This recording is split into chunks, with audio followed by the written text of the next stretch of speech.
Testing, 1, 2, 3. Put down here. And these are working. Good job.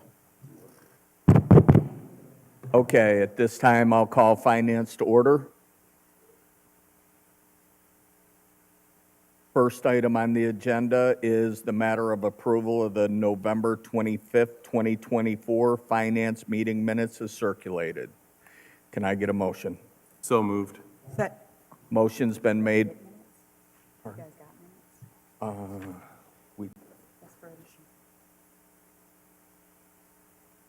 I apologize. The minutes that were circulated, no, they're not. We're going to scratch that. The minutes that were circulated were utilities joint meeting. I apologize.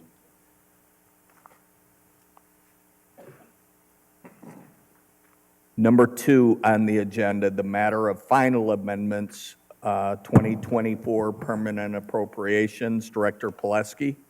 Thank you, Mr. Chair. Well, this is the time of year that we kind of go through the current appropriation and make sure that there's enough to carry us through December.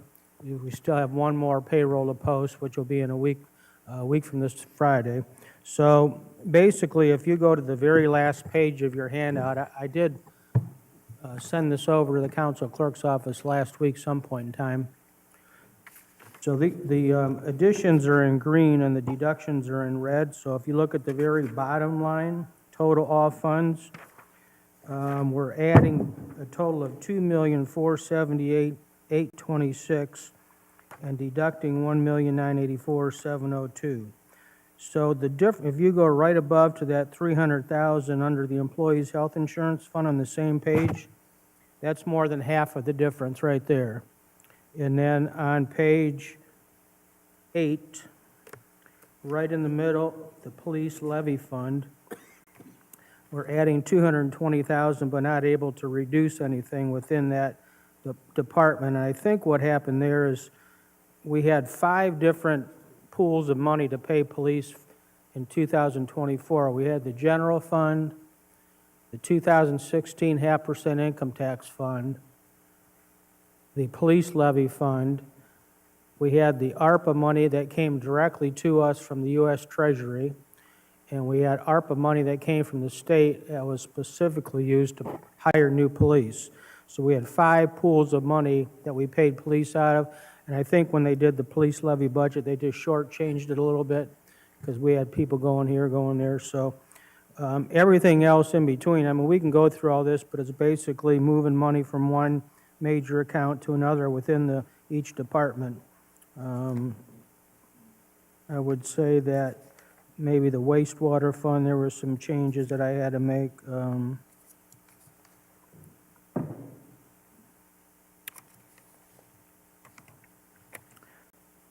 Page 12, actually. So in the miscellaneous department, I had to move about $1,060,380 around to cover salary and wages, pension and benefits, and debt service. And I just deducted that from capital outlay from projects that we did not do. So, but pretty much a wash all the way through. Mr. Farrell, did you want to add to that? No, thanks. Questions from the committee? Mrs. Sawarka? Thank you. Through the chair. The health insurance, so the 300,000, I get that the costs were up when does that include the employees that have hit the stopgap?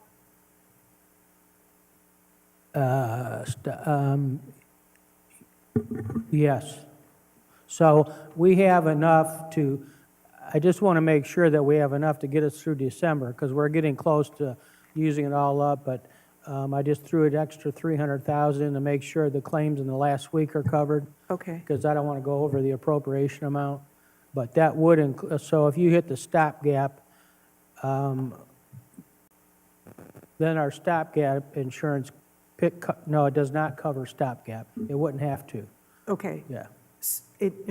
One additional question. On the police department, is there a thought for '25 to keep more expensive people in one particular fund versus another? I mean, you've got people with more longevity or higher wages, or I know that for a while, the newer police officers were out of one fund.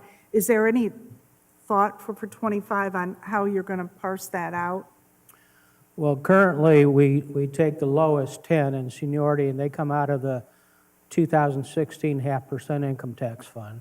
Okay, The next 25 above them come out of the police levy the fund. 1/4%? Yeah, and Okay. the rest come out of the general fund. Okay, thank you. We could, I mean, I think when we advertised the 2016 half%, I think we told the public we would hire 10 new policemen, and that's why we're keeping 10 in that fund. Okay, So, I mean, I think really, as far as police, I mean, it's all, police levy fund is struggling as well because it's all income tax, and, you know, we did the raises to keep police on payroll, so Sure. that fund is struggling as well, so. okay, thank you. Are there any additional questions from the committee or non-committee members? If not, then I'll read the committee report. We have considered the matter of permanent appropriations for the year 2024, and an ordinance authorizing the permanent appropriations for the city of Elyria for 2024 final amendments for the annual budget. Can I get a motion to approve? So moved. Second. Motion's been made and properly seconded. Call for the question. Question's been called. All in favor, use a voting sign aye. Aye. Opposed? Motion carries. Yes.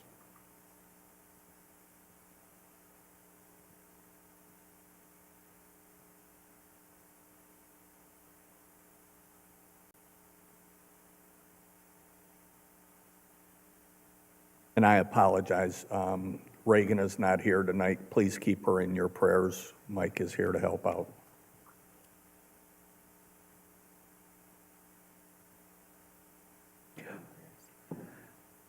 Yes. Item number 3, the matter of 2025 temporary appropriations. Director Pileski. Thank you, Mr. Chair. So what we did this year is we took a look at the appropriation for 2024 after tonight's amendment that we just went through. And for most of these departments, we took 33% of their appropriation from 2025, included it in the 2020, or 2024, included it in the temporary. The only couple departments that we had to do more was be police and fire in the general fund, because some of the people were paid out of ARPA in 2024. They're now being shifted into the general fund for 2025, so that's, I believe it's 29 police, 17 fire. So their temporary is going to be higher than it normally was, because people are going back into it, or going into it for the first time. So, so we took 33% with the exception of police and fire. And we did have some capital that was requested for the 2016 half%. You want me to run through those? We've got, in Parks and Rec, we've got 3 Skag 72-inch 0 turf mowers, 1 F-350 pickup truck with a plow, $75,000, a scissor lift, $19,150, Skag blower, $11,000, total of $165,150. Cemetery department, out of the 2016 half%, Ford F-550 dump with plow and salt spreader, $160,000. John Deere Z-turn mower, $24,000. Emergency entrance exit, $50,000. Total of $234,000 even.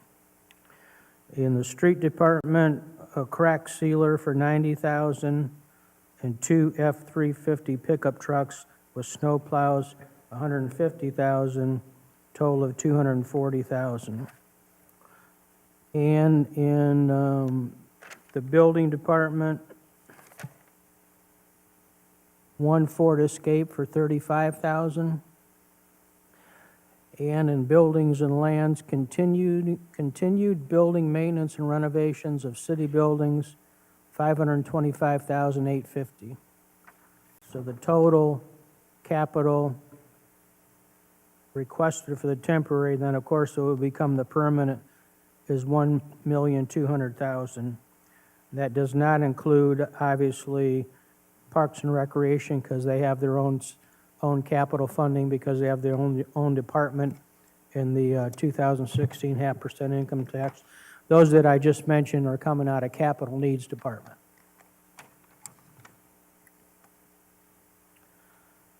In the Parks and Rec, we've got, the requests are $650,000 for a West Park playground near the rec center, $450,000 for the roof and siding at the rink, $45,000 for communications/promotions, $22,500 for pool renovation, design, and $25,000 miscellaneous items, and field maintenance items, $20,000. Security cameras, upgrading cameras at park facilities, $75,000. And we've got some continued work on North Park Girls Locker Room and Rink Storage, and the Pocket Park, and West Park Trail. So total 2025 request is $1,490,000. We got $660,200 of rollover work, I guess you would call it, and $967,982 in open purchase orders or encumbrances, for a total of $3,118,182.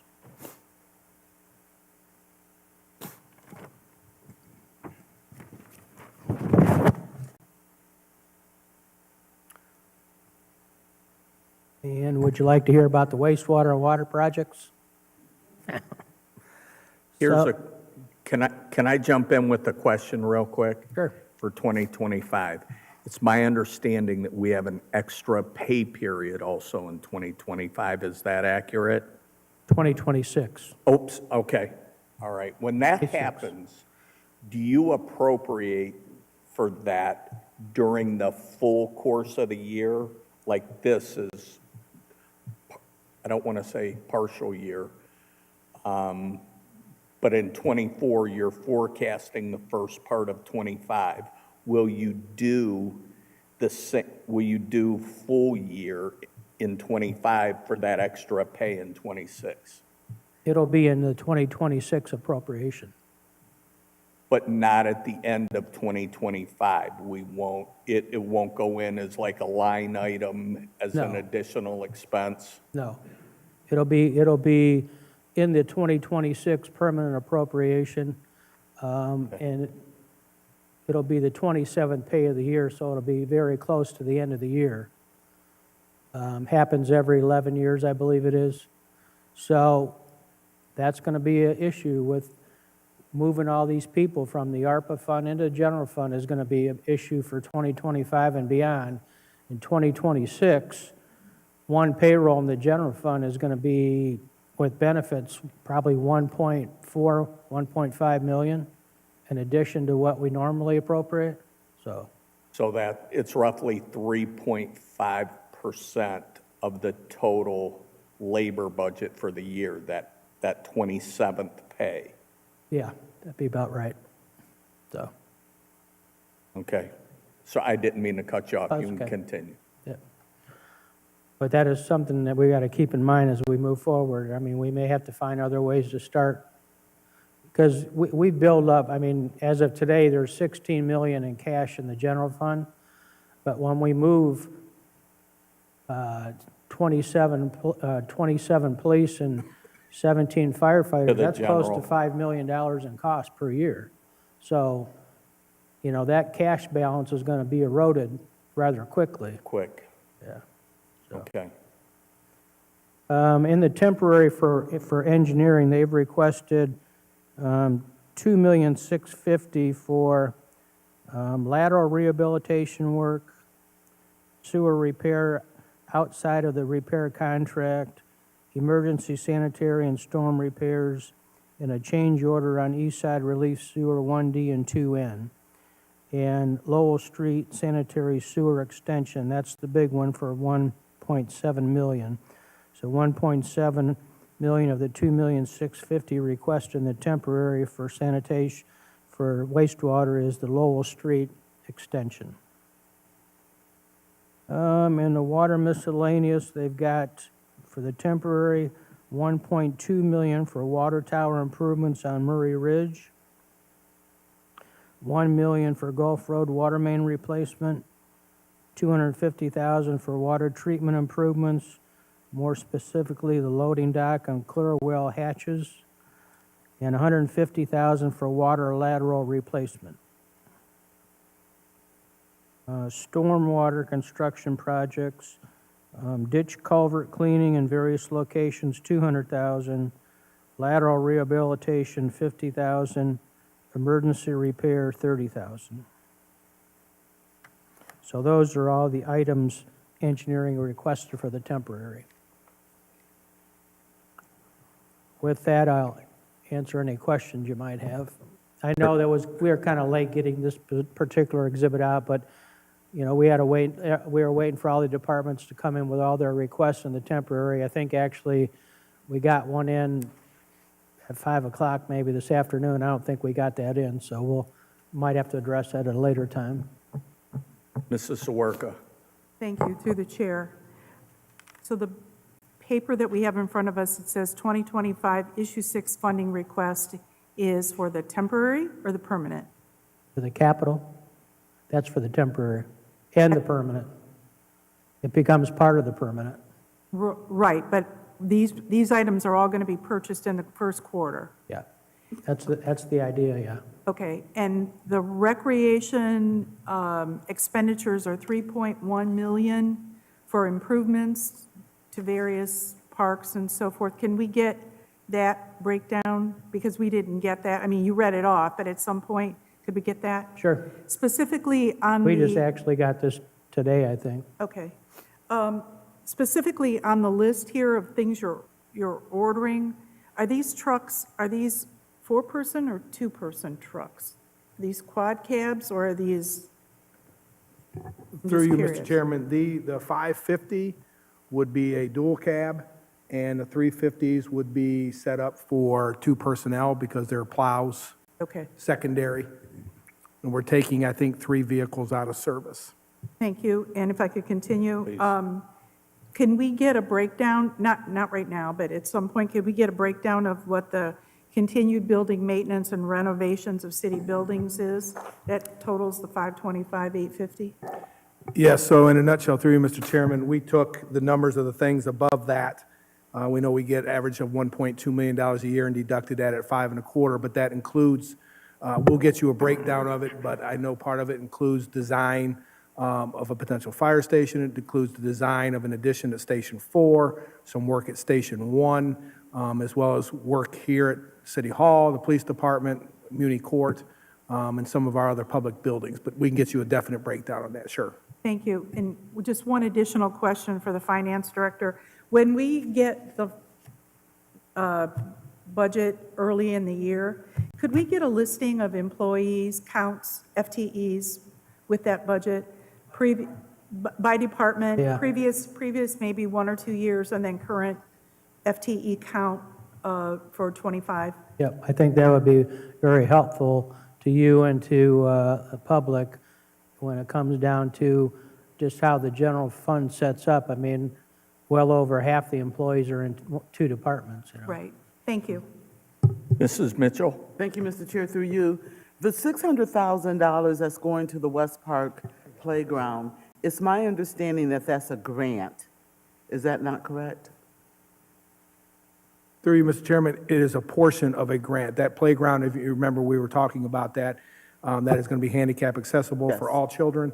That is a very large expense. That may be our portion of that grant or a portion thereof, because it's an extremely expensive playground that they'll be putting in there. Oh, thank you, Mr. Chair. Through you, I thought the grant was 600,000. Maybe I'm mistaken. Through you, Mr. Chair, there is a grant that we're going after that will pay for a very large portion of Okay. it. This will be close to our cost on that. Okay, thank you. Thank you. Mr. Lippian. Thank you. Through you, Mr. Chair, and I'm not on this committee, but I just had a question. So Finance Committee today is looking at passing the temporary appropriations that gets us into the early part of 2025. What's the target month for passing next year's permanent appropriations? The permanent appropriation by law has to be passed by March 31st. So typically, we try to get it done by early in March. You're required to put it into the state of Ohio by the end of Q1, correct? Pardon me? At the end of Q1, you have to submit that budget to the state of Ohio, correct? We have to submit the budget to the Lorraine County Budget Commission. The temporary we have to submit, and then we have to submit the permanent by March 31st Correct. to the Lorraine County Budget Commission. Okay, I apologize. Mrs. Davis. Through you, Chair. Mayor, you said that in the street department, we're getting 2 new 350s, and that you're taking 3 out of commission. So how old are the ones that they're taking out of commission that we need to keep buying new vehicles? The through you, Mr. Chairman, 3 is not in the street department. It's across the city. Okay. Yep. Any additional questions? If not, I'll read the committee report. We have considered the matter of the 2025 temporary appropriations and ordinance authorizing the 2025 temporary appropriations. Can I get a motion? So moved. Second. Motion's been made and properly seconded. Call for the question. Question's been called. All in favor, please use the voting sign aye. Aye. Opposed? Motion carries.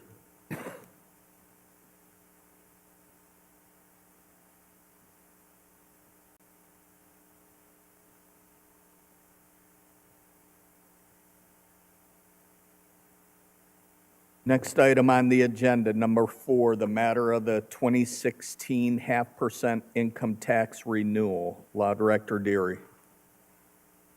Thank you. Good evening through you, Mr. Chair. Director Plesky and I have been in discussions, and so this is a co-referral from both of us to bring to the committee's attention that although it sounds like it is not too early to begin discussing the matter of presenting this renewal to the voters and taking it to the ballot. I believe that the last time that we did this, it was about the same time frame. The expiration of the current term for the 2016 0.5% income tax is the end of June of 2026. It means there are 3 elections between now and then. Routinely, we as a city take this to a primary vote, and we also try to time it so that we are not only giving ourselves one opportunity, so we try to cushion it. And it would be my suggestion that council as a whole would consider putting this before the voters on the May 2025 primary ballot. In order to do that, we would need to have this submitted to the Board of Elections prior to the February deadline, and to give an opportunity for the legislation to be prepared, and also to make any necessary adjustments as required by the Board of Elections. I would request that council pass the necessary legislation by the end of January, if that is the route that you wish to take. That doesn't mean that this is what has to happen, but I was, in speaking with Mr. Pileski, and he's here, so I don't want to necessarily put words in his mouth, but if, for whatever reason, council did not wish to do so at the May 2025 election, for whatever reason did not wish to do so at the general election and wish to wait until May of 2026, then any proceeds from this tax would not be able to be included in the 2026 appropriations. Those assumptions can't be made. So that's also just something additional to consider.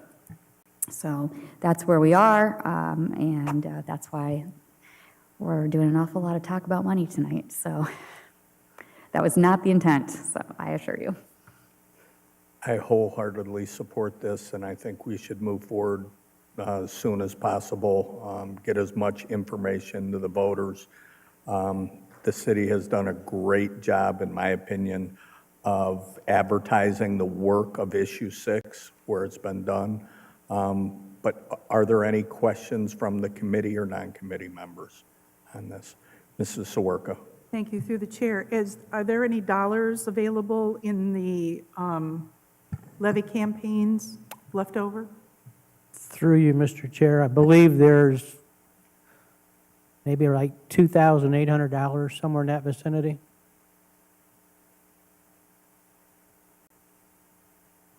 Thank you. And also, so as we approach going to the voters again, we were lucky the first two times, and they are both Issue 6. So it's known as Issue 6, but it may not be Issue 6 when it gets on the next ballot. So I think we have to be careful on explaining all that, you know. So that's why I named it something other than Issue 6. It's the 2016, which is the first time it was approved, 0.5% income tax. So, but we'll know that more, you know, when they give the issue numbers out. But Any addition, Mrs. Mitchell?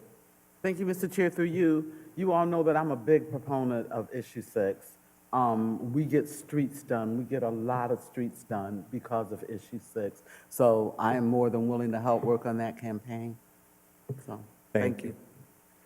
Mrs. Sawerka? Thank you, through the chair.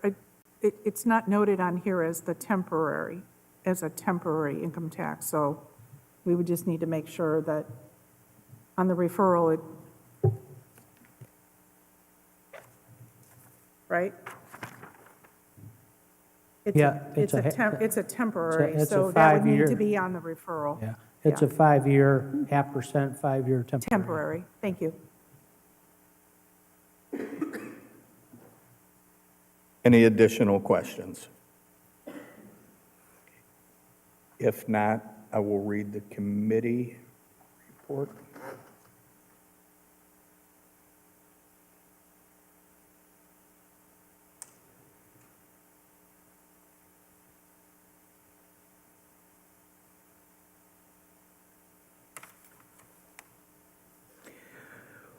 We have considered the matter of the 2016 0.5% temporary income tax renewal, an ordinance authorizing that the temporary income tax renewal be placed on the May 2025 primary ballot. Can I get a motion? So moved. Second.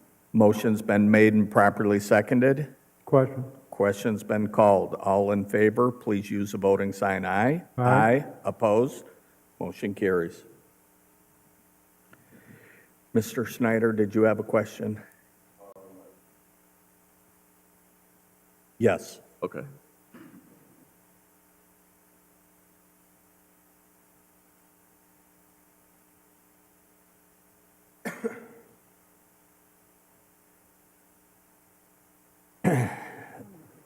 Next item on the agenda, number 5, the matter of part-time seasonal for both Elyria and Elyria Municipal Court in order to comply with the State of Ohio minimum wage increase of $10.70.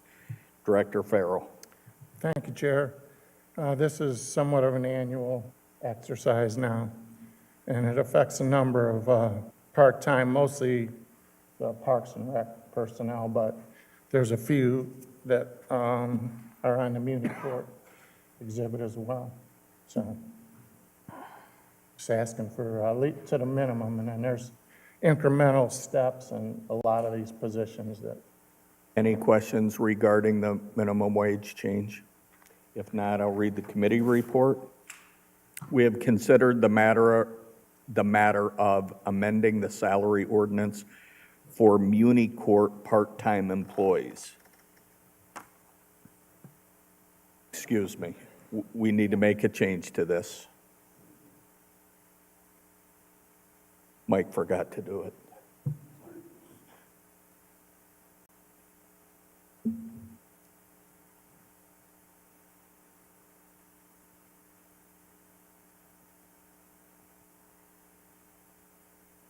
Let me start over. We have considered the matter of amending the salary ordinance for city and Muni Court part-time employees, an ordinance authorizing city and Muni Court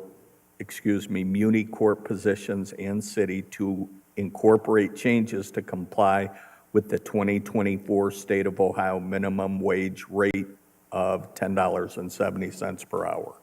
Yes? Through you, Mr. Chair. Mr. Farrell, just so I make sure I understand this correctly, this goes into effect pay period 2. Would you like the legislation to state that, effective pay period 2? Through the Will chair that to work? law director. Yeah, that would be helpful. That way Perfect. everyone Thank you. can follow the payroll calendar.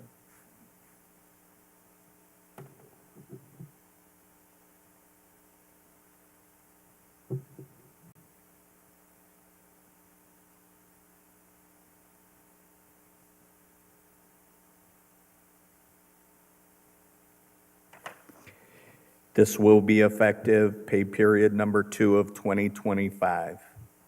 Can I get a motion, please? So moved. Second. Motion's been made and properly seconded. Question? Question's been called. This is with emergency. Can I get another motion, please? So moved. Second. Motion's been made and properly seconded. Question? Question's been called. All in favor, please use the voting sign aye. Aye. Opposed? Motion carries.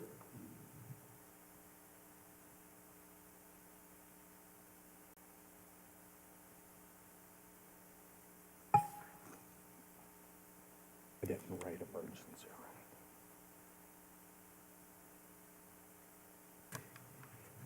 Next item on the agenda, number 6, the matter of entering a contract for operator of records at wastewater pollution control. Safety Service Director. Thank you. Through you, we've been provided notice by Mr. Corzan that he can't continue on, or he doesn't want to continue on in the kind of temporary role. He's been helping us out with the part-time role, which allows us to, he helps us a lot with his Class 4 license. And so Shane Stewart is, he's working on his Class 4, but we need somebody with that level of license to comply with EPA requirements. So we've worked out with 2 individuals that we'd like to contract with as independent contractors to help cover the period of time until Mr. Stewart acquires his level 4 license. And so that's what this is, so that we can meet those requirements and have operators of record with the sufficient license. We'd like to do it with 2 because both of them are only available part-time. And so between the 2 of them, they'll be able to cover all of our needs. And we'll pay them a flat rate, flat hourly rate. They'll be 1099 employees or 1099 independent contractors. Did I miss anything, Shane? No, the only thing I would add is that we were looking to do this for about 6 months because I'm eligible in February to apply. And then once I apply and they approve my application, then I am able to fill out the form to be the acting operator record, which takes 2 to 3 months or so. So that's why we're looking to do the contract services for now. So you think by mid-next summer is realistic that you'll have it? Yes, after I get the approval to be the acting operator of record, I have 2 years to actually submit. They do give you a deadline on that. So I have been working on it, and yes, I would say that that's feasible. Safety Service Director. And for the, through you, and through the purpose, for the purposes of the contract, we'll write it in a way that, as we need them, we call them in. So, as we work through that, we won't encumber ourselves any more than we need to. So there's no time frame on this agreement with the two people? We're thinking mid-next year, but, Okay. that is the plan. I want to make it clear that if, if Mr. Stewart gets approval prior to that, we'll just discontinue, and we'll make sure we have a clause in there that allows us to terminate it within 30 days or something to that effect. We won't use them any longer than we need to. Thank you. Mrs. Sawerka. Thank you. Through the chair, do they have to pay PERS? John, do they pay PERS on these 1099s? Through you to Ms. Sawerka. Now, there's a form that part of the 1099 contract requires them to acknowledge that any wages or payment that they receive, it does not count towards any public employee retirement. If they've already retired, is that going to change their status? One of the individuals is retired, the other one Right. is not. But we're treating them as independent contractors, so if they have that issue, that's on them to address with OPERS. But, obviously, they know they're retired. We've made it clear how we're trying to structure this with them. There's actually a template contract that we pulled from the EPA, so I don't know that this is completely unique from other jurisdictions. I think this is being done elsewhere as well to meet that requirement. Yeah, I appreciate, through the chair, I appreciate that answer. I'll have a sidebar conversation with you, just so they're completely aware of all the rules that they're going to be adhering to. Thank you. Any additional questions? If not, I'll read the committee report. We have considered the matter of entering into a contract for operator of records, an ordinance authorizing the mayor to enter into a contract for operator of records at wastewater pollution control, emergency clause due to plant requirements. Can I get a motion, please? So moved. Second. Motion's been made and properly seconded. Question? Question's been called. All in favor, use a voting sign aye. Aye. Opposed? Motion carries.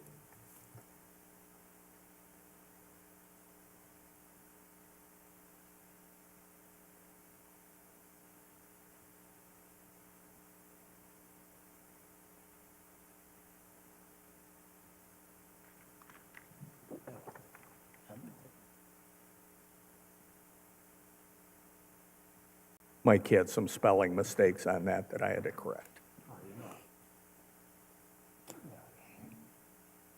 Next item on the agenda, number 7, the matter of approval of the FOP collective bargaining agreement. Safety Service Director. Thank you, through you, Mr. Chair. I'm going to withdraw this referral. This is a duplicate referral in error. This was presented and approved back in August of this year. So we just kind of lost track with some of the paperwork, so it's already been addressed. Thank you. Next item, number 8, the matter of authorization to certify high grass bills to the Lorraine County Auditor. Safety Service Director. Yes, this is just some standard, thank you, sorry, through you, Mr. Chair. These are some standard high grass bills. I think that we actually got a call today for somebody referring a high grass complaint. So we had some conversation about how far into the season we go with those. But this should be coming to a conclusion. I would hope that this is the last referral of this nature that we have for this season, but, I'm always surprised, so. But it's a standard list that you have there. Thank you. Any questions from the committee? If not, I'll read the committee report. We have considered the matter of delinquent grass mowing charges, a resolution authorizing said delinquent charges to be certified to the Lorraine County Auditor's Office as per the attached list. Can I get a motion? So moved. Second. Motion's been made and properly seconded. Question? Question's been called. All in favor, use the voting sign aye. Aye. Opposed? Motion carries.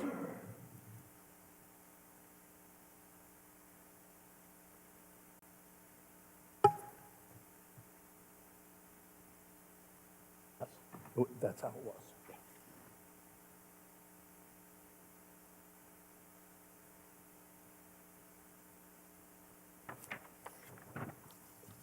Next item on the agenda is the matter of a new labor position 3 with P&R Department.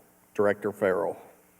Thank you, Chair. Through you, as Director Reardon was reviewing the part-time salary ordinance that I asked her to look over, she asked that we add another level of labor to the part-time exhibit, just because she's got some employees that have returned for a number of years and kind of worked their way through the first 2 levels of labor.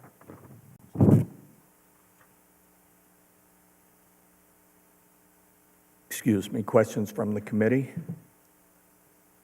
If not, I will read the committee report. We have considered the matter of changes to the salary ordinance and ordinance to amend the salary ordinance to add a new labor position 3 with Parks and Rec Department. Can I get a motion to approve? So moved. Second. Motion's been made and properly seconded. Question? Question's been called. All in favor, use the voting sign aye. Aye. Opposed? Motion carries.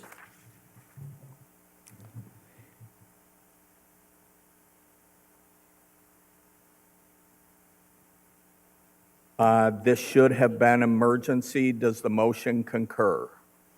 Concur. Does the second concur? The second concurs. Thank you.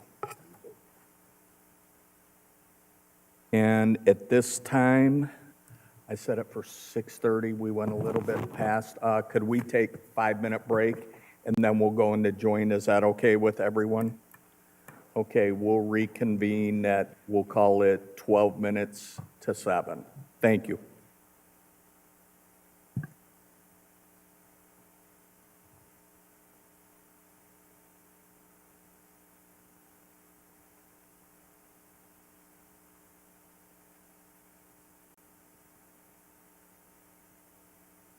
Okay, we are solid at this time. I would ask Mrs. Mitchell to call utilities to order, please. Calling utilities to order. The first item of the agenda is the approval of the joint finance meeting minutes of November 12th, which we do not have. Do you have I've got utility meeting minutes, I but have utilities, but not joint. yeah, I don't have a joint meeting minutes either, so we will pass on that. We will get right into Mr. Chair? Yes. If I may, can we go ahead and pass the utilities meeting minutes from Wednesday, November 20th? Through you, Mr. Chair, if the Utilities Committee wish to do so, yes. I wish to do so. Can I get a motion from utilities? Second. It's been moved and properly second. All those in favor say aye. Aye. Opposed? Motion carried. Okay, that went real quick, and Slow. Who motioned? A motion made by Ms. Davis and. And second by Mr. Oswald. Got it. Thank you. you good? I'm good. Okay, main item on the agenda is the matter of utility rates for calendar year 2025. And I'm gonna, if you give me just a couple minutes to kick off, kind of lay a little groundwork. So a few of the things that we need to talk about are the time frame. If we're going to enact any changes to the rates, what is that time range? Is it 2 years, 3 years, 5 years? We need to discuss that. We need to discuss the rates for that time frame. Some things that have jumped up are credit card fees that we need to address. One of the things that Mrs. Davis brought up is homestead exemption and how we address that, because I think some people are getting it that shouldn't get it, and some aren't getting it that should get it. So we need to come up with an annual policy on the type of application process for homestead, so that once a year, as an example, March 1st, the month of March will be renewal of homestead exemption, if you don't submit, you don't get it. So, and it's a way for us to verify those rates. And then another issue that's been brought up are late fees, charging a late fee. We have a large commercial customer that's come before this committee numerous times that has had some very large, very late bills that have dragged on for months and sometimes in excess of a year, and we didn't charge them any late fees. So I think that's something that we need to address. So Ms. McKillips is at the podium. I want to thank her first. I think she did a wonderful job in replying to all the questions that council had. For sure, it created a tremendous amount of discussion and thought, and so at this time, I'll turn it over to you, Ms. McKillips. Thank you. Through you, Chair. I'd also like to thank Ms. Connor. She spent quite a bit of time with me to pull these information for the questions that we received from council members. Hopefully, the answers were sufficient, at least for the questions that we received. And I know there's a lot of information that was provided, not only the questions, but we had information specific to, various cities and comparisons with Elyria. Mr. Jacobs provided, increases at the water pumping plant as far as electric bills, chemical costs, and then payroll and other benefits that we know that, usually on an annual basis increase, not decrease. And then we also had requested was a comparison between 2024 and 2025 based on various consumptions. And our consumption here in Elyria is 100 cubic feet. So that chart was also provided to council members. We're here to provide any other information or answer any other questions that is needed. Chair, you mentioned that, a time frame is needed, and Black & Veatch provided rates for a 5-year period.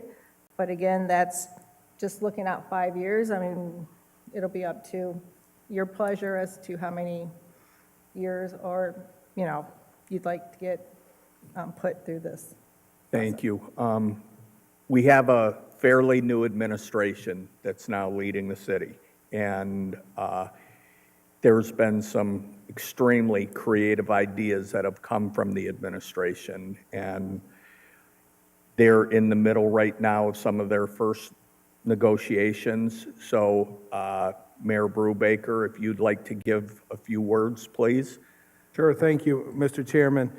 A couple of weeks ago, when we had this first discussion on this, there were several of you brought up the humanity part of these rates and the seniors, and that did not go away off of me. I actually looked at some of this stuff over the weekend.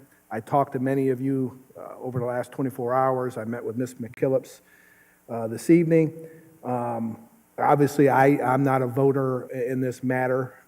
You folks will do that, but my recommendation, probably some of my utilities people will probably, their toes will probably curl up a little bit.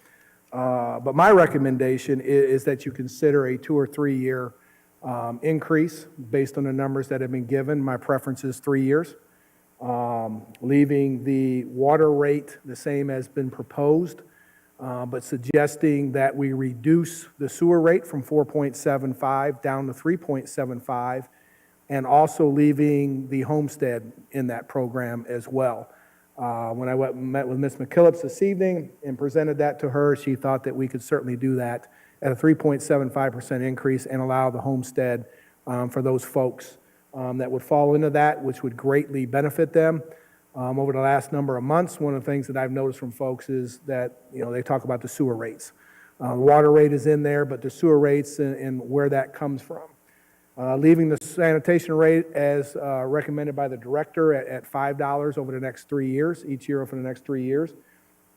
These rates can be looked at again or should be looked at by the administration over the next 2 or 3 years, whatever you folks decide, by various studies. Let's really dig into what the need is in all of these areas, and when we get to the end of the 3 years, we'll have a better understanding. I'm not a believer in just raising the rates to raise the rates to have money and then, worry about 5 years down the road from now.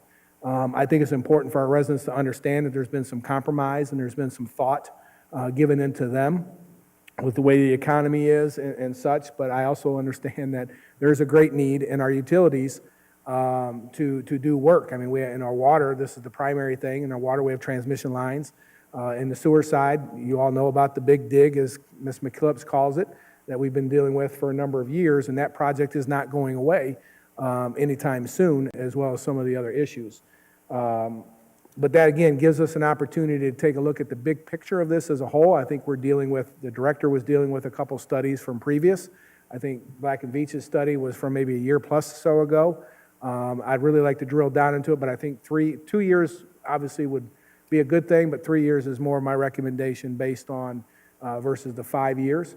And I do agree with Councilman Tolet in regards, many of you I talked to yesterday and today talked about the credit cards and the homestead fees and figuring out who is on, who is not. I mean, I think that's an internal thing that we have to address. I don't think that's something you guys should have to, you certainly have input, but we need to address some stuff in-house on how we collect our fees, what fees are collected, who's on what program, and narrow it down to have a better way of identifying what the need is there. So that's my 2.5-minute take on it, Mr. Chairman. My recommendation is the 3 years at the rates, reducing 4.75 down to 3.75, and allowing the folks to get into that homestead program. Thank you.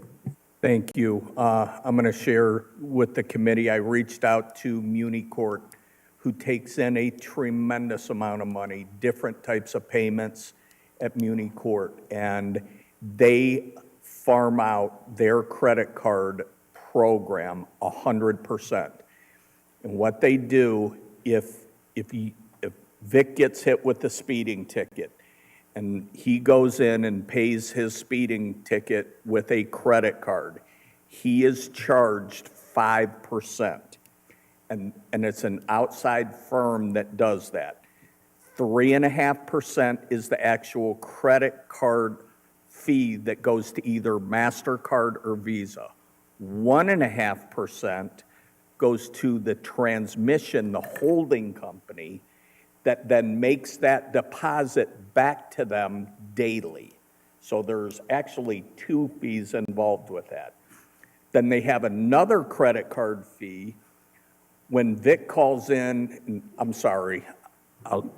when Phil calls in and says, I can't afford the $100 for the speeding ticket, and Judge Bennett says you can pay it $10 a month, and I call in to make my payment, that if you call in, that increases to 7% credit card fees, but no one in that office is taking that call.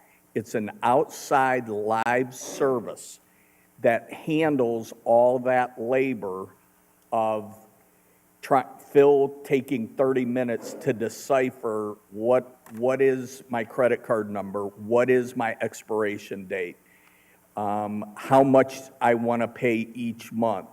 Can I defer 6 months from now because I know I'm going to be broke because Christmas is coming, and actually go 11 months? All those things are handled by an outside firm, so I think I would request that when we approve to go with credit card fees, our IT department consults with their IT department to talk about ways, and all the credit card machines today, just so everyone is aware, can be wireless. We can run all wireless. The contractor that they use also provides all the equipment at no cost. If someone comes in and if Phil, when he came in to pay, smashes that credit card machine, they get a new one the next day. It's 24-hour replacement on any equipment to that. So, Safety Service Director. Thank you, through you.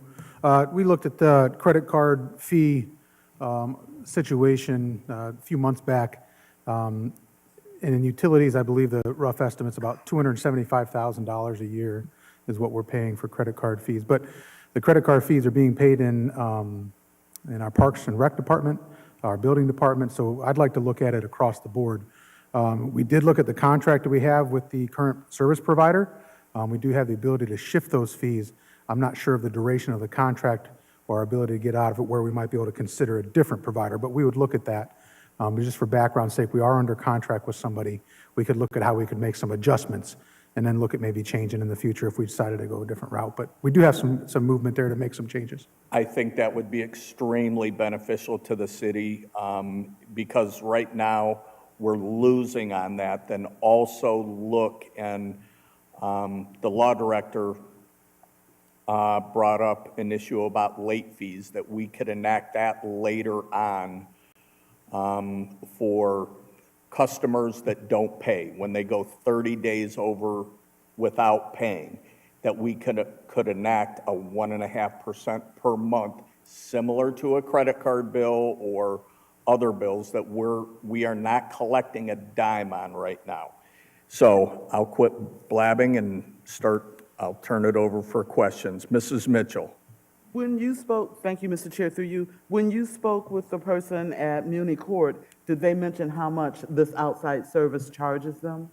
5% for in-house credit card transactions, 7%. 100% of that, those collected from the user. They don't write a check for anything. All they do, and it's shown, and it's broken down by department, which is really slick. They make the deposit in the Muni Court daily, and it's broken out by, there are civil and criminal. It's broken out that way. Then I believe it's even broken out by judge, maybe. Don't hold me to that exactly, but I know it's very itemized statement that comes daily. Very efficient, very easy for them to keep track of, because it was a nightmare before. And now it's clerically very simple. Mr. Chair, through you, if I may continue, I like the idea that we're going to look at that. I think that us eating the fees is something that we need to do away with. So this is a very good idea, I think. And I also think that we ought to look at late fees, be it now or later. Maybe now would be a good time. There's no incentive for them to pay their bill on time if they're not being charged a late fee. Totally agree. So if we look, even the big customers, like the apartment complex, we're losing money. It's costing us a fortune. Absolutely. They're using our money Absolutely. to finance their business. Absolutely. And that's not right. Mr. Armstrong. Through you, Mr. Chair, is that only credit cards, or is that credit and debit cards? Any cards. Any card? Any cards. If you pay, now, I think he said debit was at a different rate because it's like an electronic check. Yeah. So it's at a different rate. I'd like to know that rate. But it's still run through Visa or MasterCard whenever you use a MasterCard or Visa debit card. Through you, Mr. Chair. I would also like to see, if we're talking about water penalties, on the sewer-only properties, some sort of late fee being tacked on that, because we're having more and more as we develop an annex and go further out with Lorco doing the water and us doing the sewer. I think it's something that we should look into if we can look into it. Totally agree. Can you talk about the ordinance that would be required for that?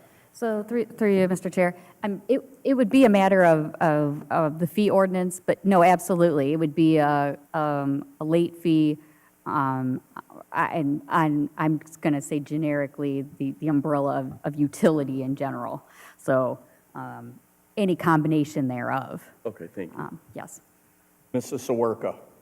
Thank you. Through the chair. Mrs. Connor, could you give us sort of a quick overview of how many billing subsets you have each month, how many, I don't remember how many there were, and the process that you would have to go through for late fees? Because you're billing at different times of the month, correct? How many different billing Like cycles groups? do you have? Is that what you're Groups, yeah, saying? groups, yeah.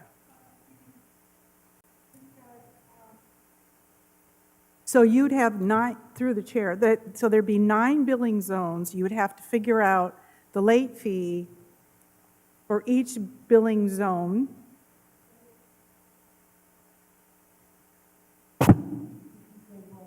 Okay, so is that doable on your New World software? Okay, Wouldn't that be automatically calculated the same way? You'd have We to could turn- have 20 of you'd them. have to turn it on. You'd have to turn that feature on, correct?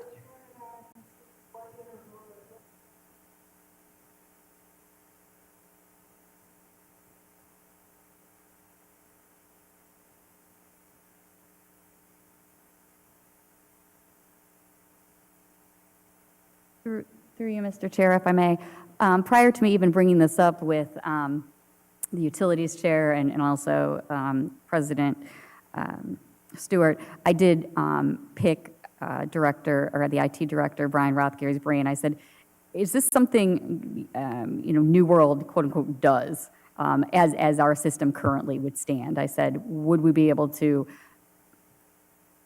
impose, late fees? Would the system allow for this? And he indicated to me that he did not see that as an obstacle outright.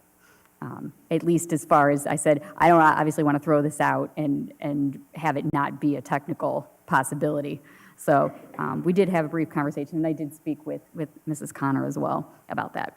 I believe I still have the floor. Thank you. I'm all for passing the fees on. I asked about them many times. The phone-in fee that we pay each time somebody calls to pay there by phone, we need to look at that. And if we can do the late fees, I'm all for that. I think that we have to take a hard line then on, if the late fees are there, we're not going to waive them off. And I think that that was part of the discussion in the past, and maybe why the late fees were never added, because we didn't want to collect late fees and give people a chance. But it's getting to the point where we've got a consistent delinquency that we need to take a look at. And I agree with Mr. Schneider 100%. These accounts where it's not our water, we have no control. We're still picking up their garbage, and the sewer's still collecting their sewage, and we can't do anything about that if they don't pay. So we really do need to take a look at that. Thank you. Mr. Lippian? Thank you. Through you, Mr. Chair. I really just want to credit the mayor with doing his utmost to find a way to not only reduce the amount of years, but also to reduce as much as possible the fees. I have some really difficult reflection on this one. And I know I'm not a member of this committee, and unfortunately I have to leave, so I hate to do this, but I just wanted to kind of get my thoughts out there for everybody to hear before I leave. Hopefully it will be beneficial. When I first moved to Elyria, one of the things that excited me the most about the city was the low water bills. That was actually something that kind of encouraged my family to settle in Elyria. Now, obviously, that didn't last for very long, and before I came on council, they were raised. But I remember a resident in my ward that lives in the Eastern Heights side, and she told me that she had a really hard time being able to afford her insulin because of the water bills. Now, as we've learned, insulin has its own problems. There's complications with that as well. It can't just be blamed on the water bill. We've heard that before here to council. But in appreciation of Mr. Brubaker's comment about the human side of this, I really do struggle with this one. And I think sometimes about the Laffer curve. And I think about how if we continue to raise fees on people and continue to ask them for more and more money, there's a certain time in which the amount of money we're actually bringing in could decrease. And this is something that I heard Mrs. Sawirka speak about last time this came before this council, because people can only take so much to the point where there's not enough money freed up for capital and freed up for investment. And the pain starts to sit in. And with the inflation being what it is, I don't know if I'll be able to vote for it. And I just wanted to be very transparent, just not being a member of the committee. but just to kind of speak my mind on it, and maybe my mind will be changed because I'll listen to the rest on YouTube tonight. But thanks for entertaining me, Mr. Chair, and I know it's not necessarily a popular point of view with everybody here on council, but I appreciate you giving me the respect of just let me get my thoughts out there, and unfortunately, I do have to part company, and I'll see you at our council meeting. Thank you, Mr. Lippian. One of the things, and all of you have seen it, and I'm going to talk about sanitation for a minute. As you drive around town, you see what is on people's curbs right now, especially the last 8 weeks. It's a mix of leaves, Christmas trash, and we're picking up things from storms as well as people's garbage. And we have to make a determination, are we going to continue to do that in the same way? People love that. I love it. We all love that. But I think it's up to and I'm going to call on the administration to do a couple things. Come up with a plan for, number one, recycling, how we do recycling. We've talked about that. How can we do that more efficiently, still provide some type of recycling for the consumer, but at the same time not keep our sanitation department together, because we have a great sanitation department we have had for decades, and we've made a commitment now to the central maintenance garage to house trucks and protect those trucks. So if there's a way that we could protect that, that's very, very important. The second thing is, we are the water host for the community, and our water is also outstanding. We have to continue to do that. So to do that in a positive way, it's expensive, and our employees want to make more money. We all want to make more money. I get that. So we have to look at these rates. So, Mr. Oswald. Through you, Mr. Chair. So just a couple of questions. First off, when we're not collecting this money, which you said was about $275,000, those that, we're losing in these fees. Okay, so basically, those people aren't paying or hurting the whole city's pay. So if we actually collected that $275,000, that could actually help us not increase as much, Which is why we're looking at a shorter term, so that when we get in 24 months into this, we might be able to say, let's hold the rates for the next 24 months after that, because the credit card fees and the late fees have made up for that. We won't know that the first month. It'll take some time. Go ahead, continue. Thank you, Mr. Chair. Well, I guess, so all I was saying is if we start looking at those ways that we can save or collect, then maybe it won't impact everybody as a whole. And if you can, start seeing that these rates are coming down, then yes, we don't have to charge those extras. So I think this was a good conversation to get things started. We're looking at a few other things, and I think we've had conversations that all the department heads maybe need to start checking that, we don't have open checkbooks, and that we need to see where we could start saving or be more cost efficient. There's nothing wrong with that. So, thank you. Okay. I didn't see. Mr. Schneider. Through you, Mr. Chair, this question may be better directed at Director Connor. But how, when you're doing billing, you obviously are able, I don't know your system, so this is new to me, but you're able to split residential and commercial, correct? Or no? No. Most of our Zone 9 is commercial, Okay. but there are some that are in the regular, more residential zones. And so like multifamily falls, there's just nothing's categorized? It's by address, It's geographic? geographic, Okay. yes. Thank you. Mrs. Sawarka. Thank you, through the chair. I think we need to do a short term. I'm okay with that. I would like us to vote separately on water, sewer, and sanitation.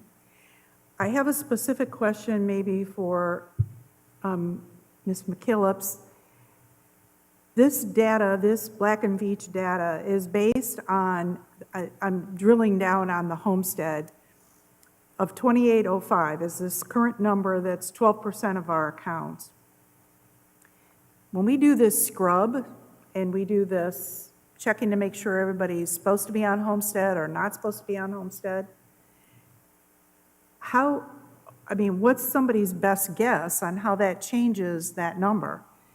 If we do this scrub and we make sure that everybody by April 1st, everybody that should be on homestead is on homestead, and we find that it is 20% of our accounts, does that change Black and Veatch's numbers?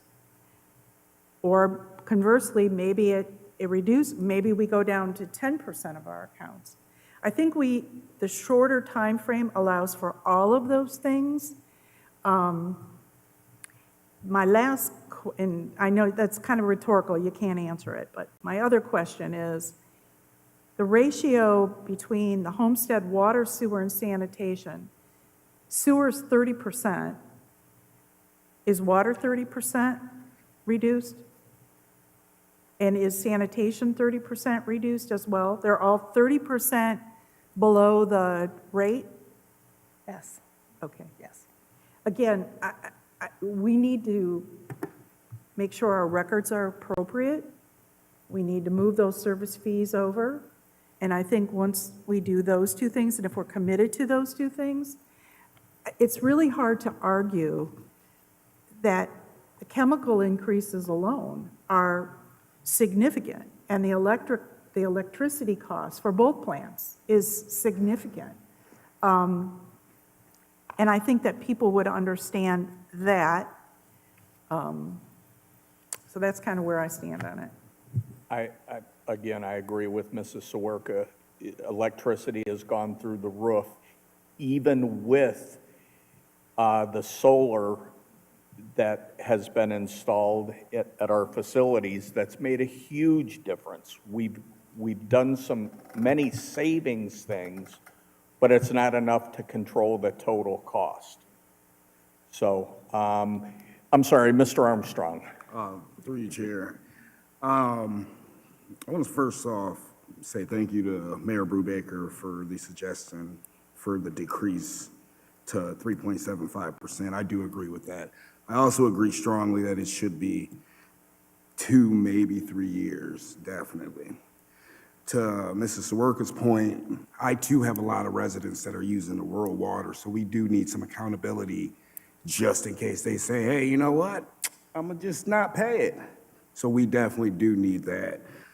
I'm struggling with the 15%.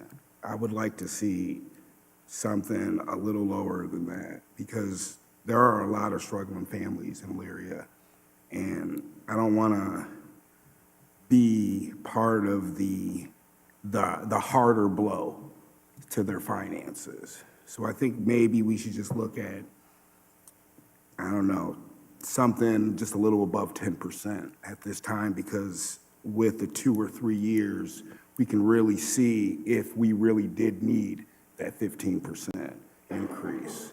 So I'm just want to put that out there right now. I'm definitely struggling with that.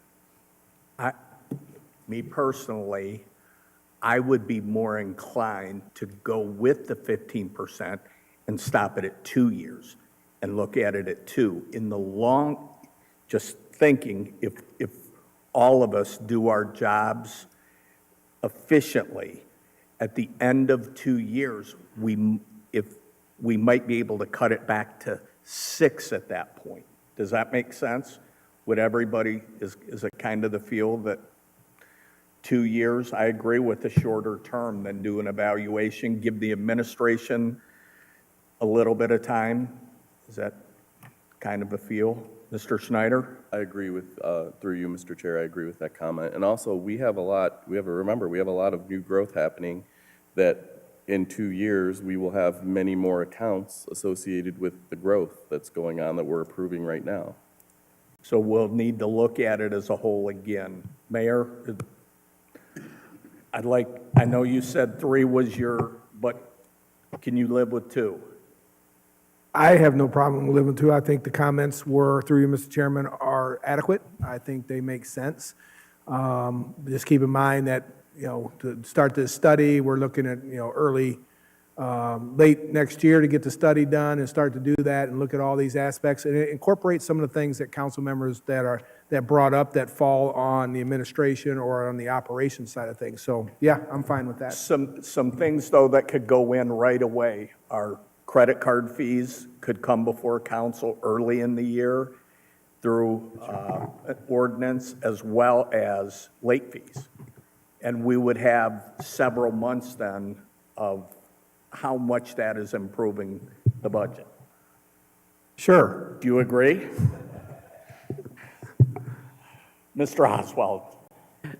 Through you, Mr. Chair. So this one might be for Mr. Stewart, and I don't know if you've been on board, you're doing a transition, but a while back, I don't know when it was, I was down at the treatment plant, and they were explaining about these light bulbs that actually clean the water and treat it. So we're saving electricity with these bulbs, and then we don't have to retreat the water, and so we're saving all kinds of money. I don't know if that's working, if we're saving, but is there a possibility of more options like that to help us? Because the chemical bills, of course, just keep going up, and of course, we know the electricity rates. So could you give us some input on that? Thank you. Yes, thank you, through you, Mr. Chair. That's a lot of what we've actually been doing the past 8 or 9 months now. Our 2 largest expenses are our chemicals and our electricity. So we did install the UV 5 years ago, and it was shown to reduce, compared to our chlorine and sulfur dioxide mixers, it was about 15% more efficient.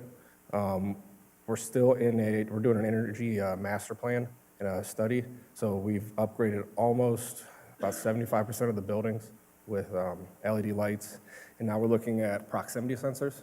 So because the company, Sustainable Energy Solutions, they put sensors in all my buildings, and they found out which ones are being left on for how long and how many people were there. So a lot of them don't need to be running, so we're trying to reduce energy there as well. And then, like I said, we're still looking at the solar currently, and that would be a big one for us, but we're going to do a study on that and see where we go from there. Safety Service Director. Thank you. Through you, I have a couple of comments just for thought. First and foremost, Mr. Stewart, he's doing a lot of exploring of possibilities there to cut down on energy costs. We've met regularly to discuss a couple of them, and they're very exciting, and they're long-term savings. So, I mean, if we implement some of those things, they'll help for the future. And so I am excited for what he's talking about, and we'll bring that to you when we have more information and we're ready to move on them. But a couple of things. One thing is if we shorten the duration of the increase in the fees, that does impact our ability to plan some of these larger projects into the future because we don't have the confidence of the financing being there. And the one that is of most significance in my mind is the main water line coming from the water plant in Lorraine. For instance, one of the questions that was asked that Engineer McKillips answered was unaccounted for water. And so this year, thus far, we've had 28%. So that's water that leaves the plant and doesn't make it to the meter where we're charging somebody. And so we need to, conducting a study of our main line, and we probably need to do some repairs there. And that's a big part of some of the funding that we were discussing. So keep that in mind. It might impact our ability to do some of those larger projects because of the financing. We don't have confidence in it. We're constantly looking for grants and other sources of funding for everything we do, and our folks do a good job with that. So maybe something comes up, maybe it doesn't, I'm not sure. But that does impact our ability to plan some of that stuff in the future. And then talking about late fees, as you contemplate what you might want that to look like, there's a couple of things that I would ask. Are we talking about a percentage or a flat rate? Are we talking about residential and commercial? And are we talking about a one-time late fee for a late bill? Or are we talking, I think you, Mr. Tollett, mentioned something about a monthly, as long as you remain overdue, there's an impact. So just We don't necessarily need those answers today, but I know based on past conversations, there was some comfort, it seemed, with one, but maybe not the other. So is it a flat rate? Is it a percentage? Are we treating commercial different than residential? So some of those types of things that you think about as we, consider making some changes to the rules, those are the kind of questions that we need to answer to find out what you're comfortable with. I think the percentage on late fees is the way to go, because the person that uses $50 a month in water versus the person that $5,000, if they're both required to pay 1.5% per month compounded, it's fair. It's a fair system. So I would ask the law director when she looks at that. Go ahead. One other point to that, currently, after somebody is behind for a certain period of time, we go through a process where we usually certify them to the county auditor for collection. Once it's certified to the county auditor, if that person comes in and pays us, we can't pull that back. So we're going to have to, consider, do we run a late fee for a certain number of months and then refer it? Do we delay that referral to a later time because we're adding that late fee? Do we want to change that process? Because while it's delayed, I do think it's an effective method for us to ultimately collect those fees because they pay them with their real estate taxes. So that's a process we use now. I know there's some conversation in Columbus about changing legislation or legislation that's been introduced to change that process. So maybe it won't be available to us much longer. It'll look quite different. But we'll have to evaluate how we utilize what we're currently doing as it might play into how a late fee might accumulate. So I would ask Director Deary as she reviews potential legislation then to take a look at that. Mr. Stewart. Thank you, Chair. When I met with Ms. McKillips and Finance Director Plesky probably a little over a month ago, I think we were talking about the rates and what we're looking at and coming to that consensus that we obviously need to do something. So over the last 2 meetings, we've had great discussions in regards to this is a huge decision. We're impacted by the consent decree that we had with the US EPA, and I was a part of those conversations. It's not easy. These are hard decisions. People are struggling out over and through there. But I'm a firm believer in the 3-year rate, only because I don't think the 2-year is going to enable you to gather that data that's going to need to generate those numbers or what it's going to look like. And then to Director Parnowski's point, I was going to mention that's going to eliminate some of these jobs or works that we're going to be trying to do for these projects down the road over and through. I do agree with Mayor's 3.75 homestead. I think that's making efforts to help those homestead residents. So I just kind of wanted to say that I think we should go with the 3-year, with a 2-year, visit it after 2 years to see where we're at, and then make those changes there if need be. Okay. Mr. Schneider. Through you, Mr. Chair. One of the reasons he had brought up, Director Pianowski had brought up residential, commercial, and the reason I had asked Director Connor is how they could separate those. I don't know. I mean, I would love it if we could say multifamily and commercial are subject to the penalty at this point and look at residential further, but I don't think unless the utility system changes, correct me if I'm wrong, it has to be across the board? No, For the that's what- penalty? Go ahead. All right. Because she has it by zones, correct? Through you, Mr. Chair, Mrs. Connor, we don't necessarily have them flagged as business accounts or commercial accounts or residential accounts, do we? They are split through you. We do. Mr. Chair. They are commercial, and we have the residential, and then the homestead accounts. Okay. So, and the multis are noted on the account as multi. So we would just have to set up another field in the account, so when we ran a report to see the multis. I mean, it could be done. Most of it is split out, Okay. Thank you. but they're in different zones. But we Okay. can do the city as a whole. Okay, great. Thank you for clarifying. Mrs. Sawerka, then Mr. Stewart, then Mr. Armstrong. Okay. Just to follow up, Phil, just to follow up to Mr. Schneider's question. They're geographically billed, though. So you could have a multifamily apartment on Abbey Road that's billed at a different time of the month than one on Middle Avenue or on some others by the mall. Correct. So they're billed at different times in the month, but you could add the percentage on the late fee. That shouldn't be a problem.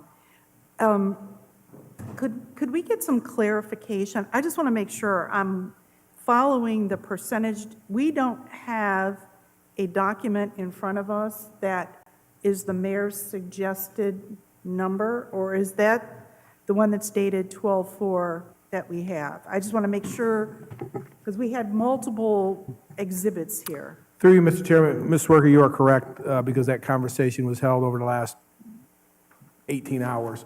So my proposal was the 3 years as documented on the water rates. The sewer rates would be 3.75, and the sanitation rate would be $5 per month. And then we would include the homesteaders still in the sewer part of it. So for clarification through the chair, so the water rate was 15.25, and the sewer rate would be 3.75, Correct. and the sanitation rate percentage It was? was just a flat $5. $5 rate, not a I percentage. understand. What Okay. percentage is that, though? That's like 20%, 14. What, sanitation's about $28 now? Yes, 28.32, I think it is. So what's $5? Get my calculator out. Just curious as what percentage that is. Again, remember, of the funds, that sanitation fund is something that needs addressed seriously. Would you agree with that, Director Oleski? Through you, Mr. Chair, yes. Actually, I ran a balance sheet today, and it's changed a little bit. So now, I think the last time I reported revenues were slightly higher than expenses. Now it's flipped. So expenditures are $5,837,688. Revenues $5,751,997. So expenses are a little bit higher than revenues through this part up till today, which mean, and this is a cash basis, so we're not collecting enough to cover depreciation on the trucks, which means we can't afford trucks. And that's why we've subsidized it with 5 or 6 trucks in the last 3 or 4 years with other funds. Correct. Mr. Snyder? Through you, Mr. Chair. This question may be directed more towards Law Director Deary. Is there any way that we can require, like, when they come, like, for new accounts moving forward on Homestead, can we term them and say, this is good for 24 months and you have to reapply, or 36 months? Through you, Mr. Chair, I think there's a number of different ways that it could be set up. I mean, what I would suggest is that basically it would be renewed on a regular basis. Annually. Yeah, I mean, let's say, yeah, annually, and then, They would have to reapply every year. yeah, basically recertify.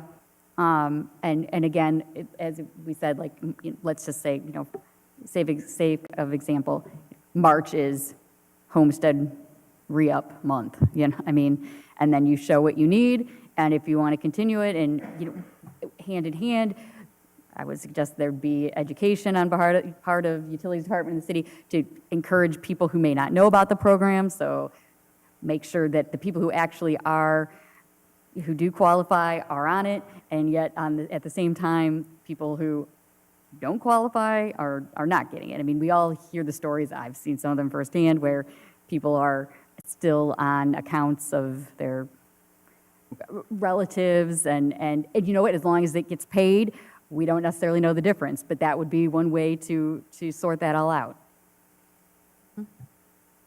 Mr. Stewart?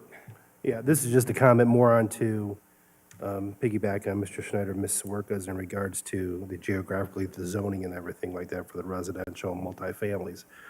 Because these people who live in the apartments, they're already paying their bill up front. Right. They've already got, it's just the homeowner or the owner of the apartment complex is just not paying us.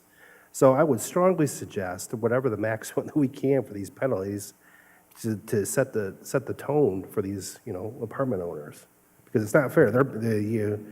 The residents are paying them up front already. They're doing what they're told to do. They're just holding it, so that's all. Mrs. Mitchell, did you have a question? I'm sorry, Mrs. Davis? Through you, Chair, to the Safety Service Director. Did you mention that Park and Rec was already on this program of late fees with credit cards, or nobody in no one in our system?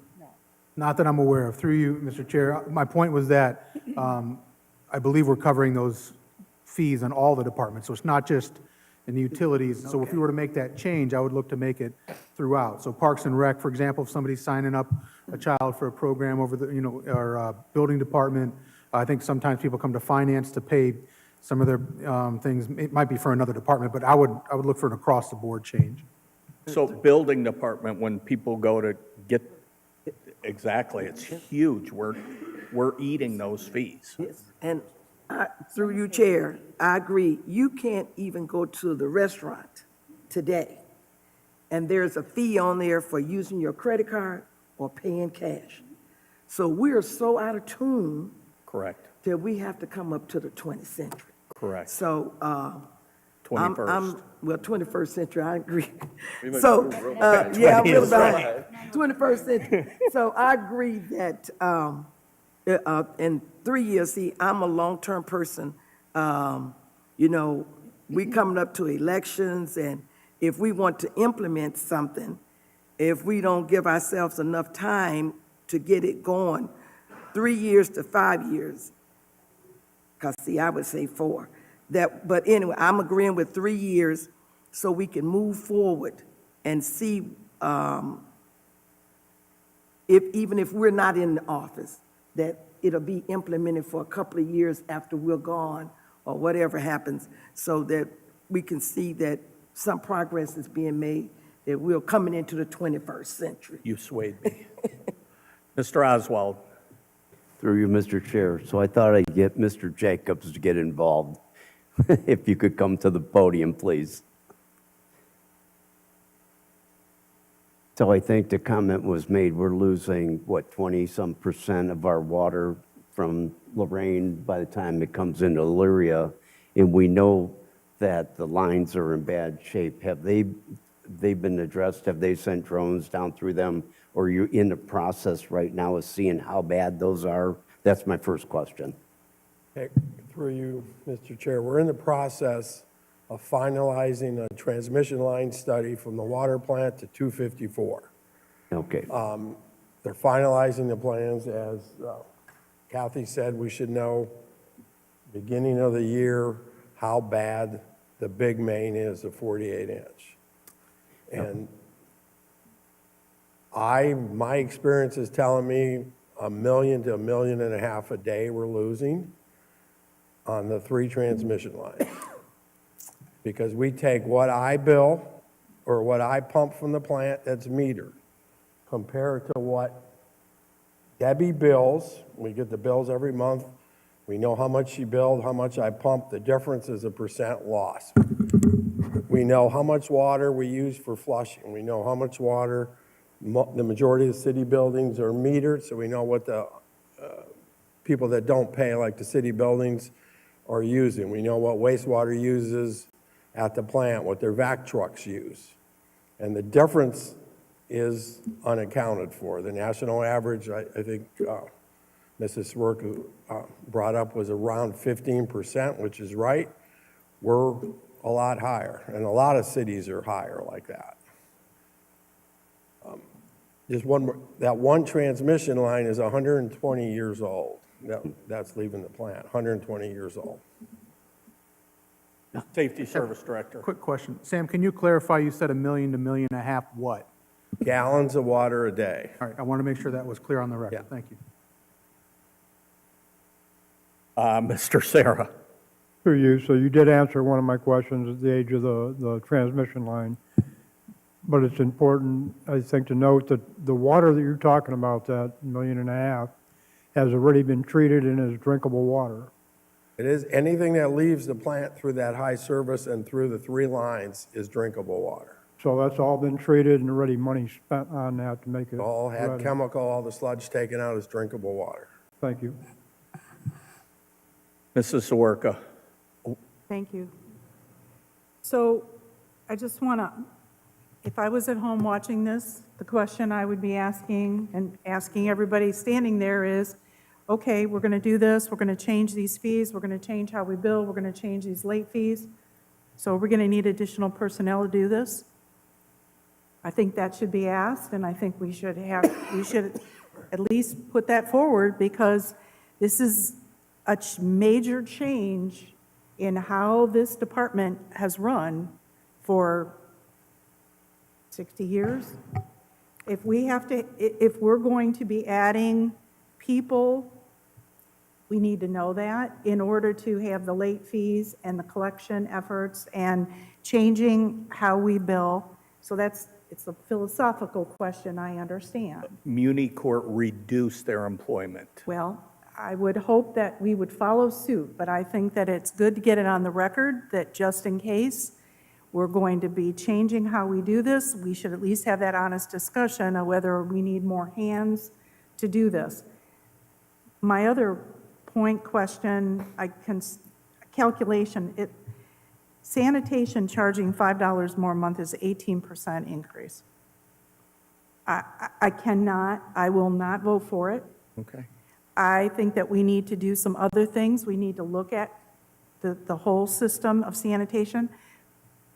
The water and sewer changes for 3 years per the mayor's suggestion would raise a bill, and I might have this wrong, Kathy, about $6 a month for someone using 3 cubic feet. So if you're using 5, your bill may go up. Water and sewer only would be about $7 or $8. I think we should all understand that before we vote on it, so we know.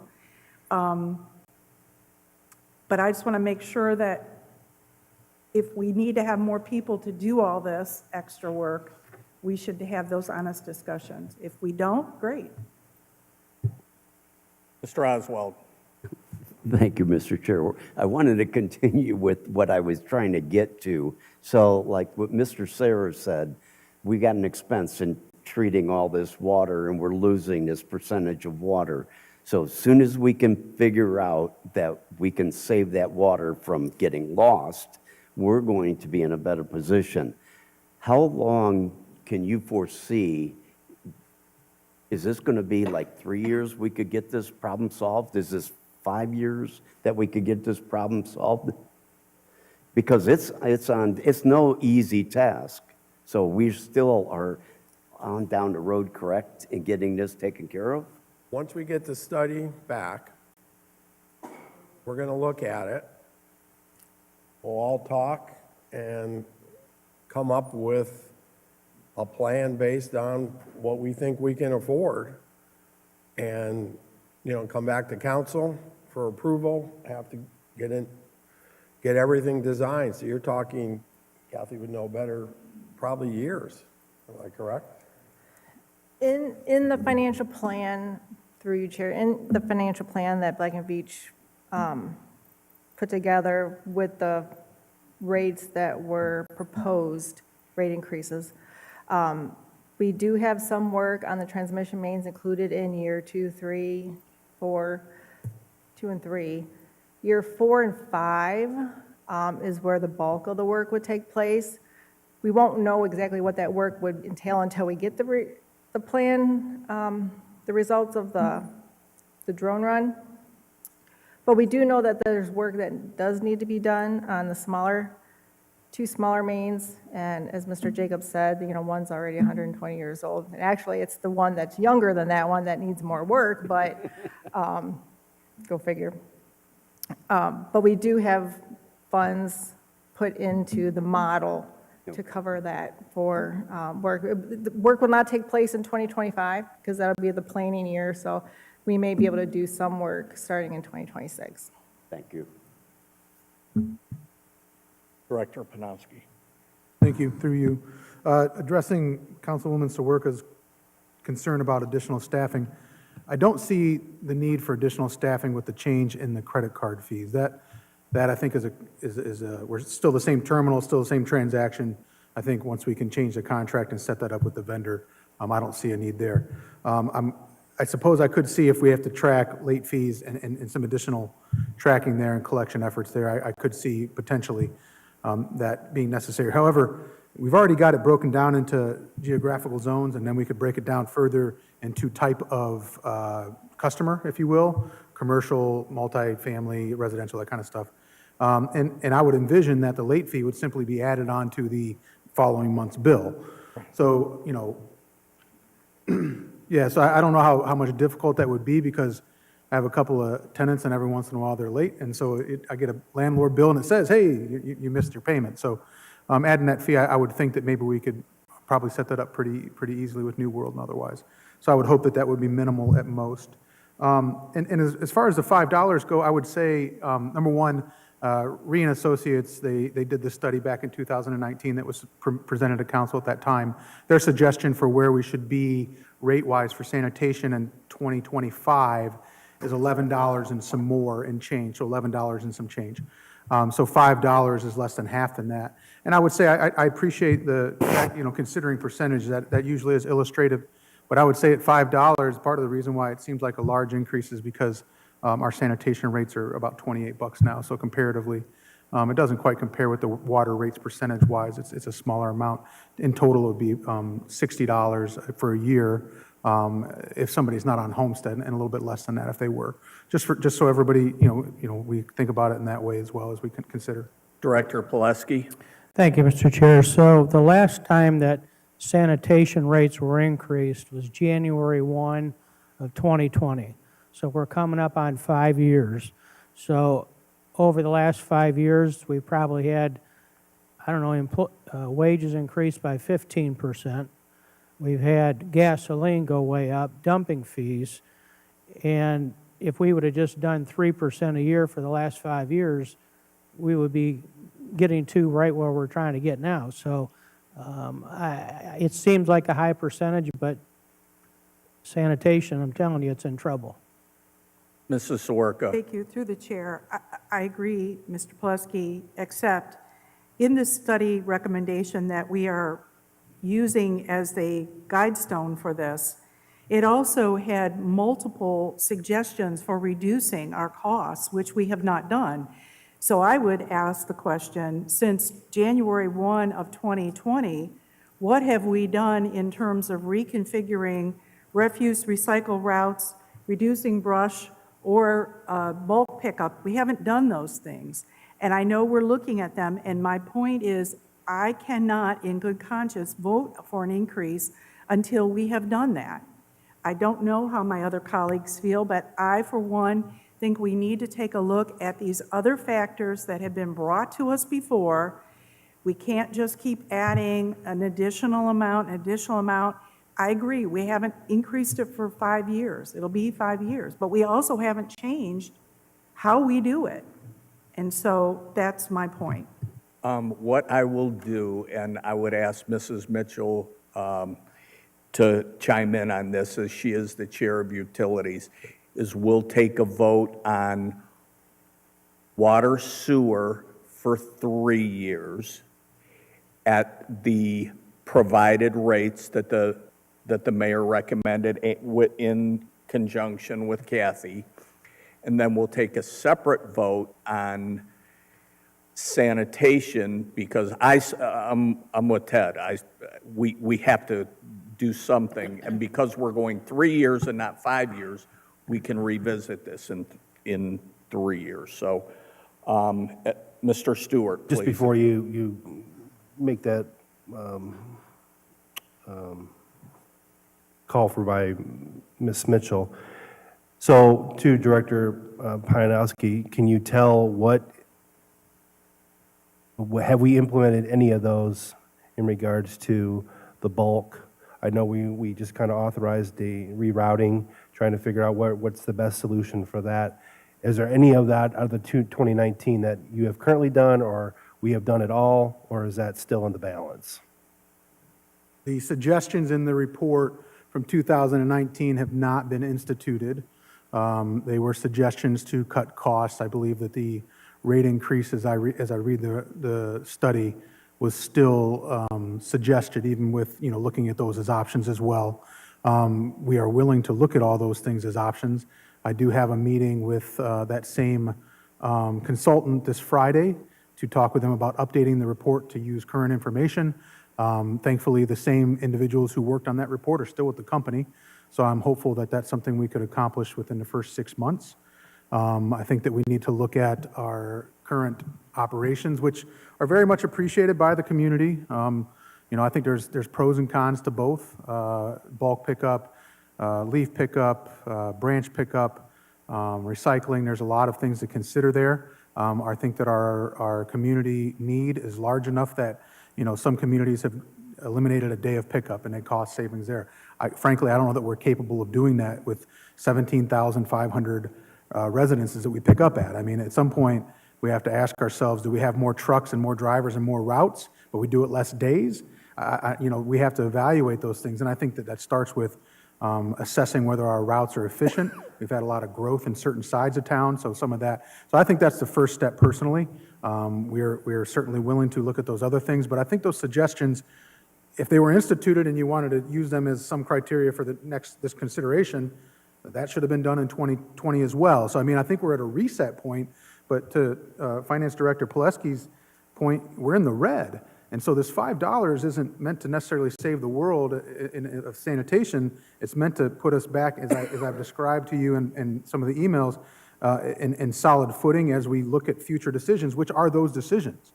Which are those decisions? Those service decisions. What matters to our residents? What are they willing to pay for? What costs the most? Are we doing efficiently?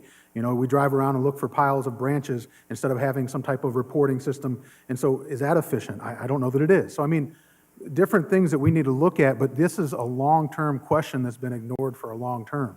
And so, yes, we are committed to sitting down and talking about those things and looking at new ways to possibly provide the service that our community desires in the most efficient and cost-effective way. Mrs. Mitchell? I'm okay with putting it to a vote tonight if everyone wants to do that, but I will say that our sanitation workers, the city appreciates them. They love them. They love being able to call, and if they miss someone, they turn around and go back. They love having the brush picked up. My brother lives in Columbus. They have to rake their leaves to the curbs, put them in brown bags. They don't have leaf pickup. A lot of cities don't. So we're providing our residents with services a lot of cities don't do. And our residents really do appreciate that. I agree. So I mean.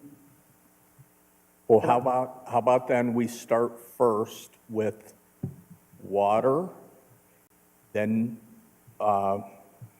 sewer, and then we'll go into do the sanitation. Yes, Mrs. Davis. Through you, Chair, did, Mr.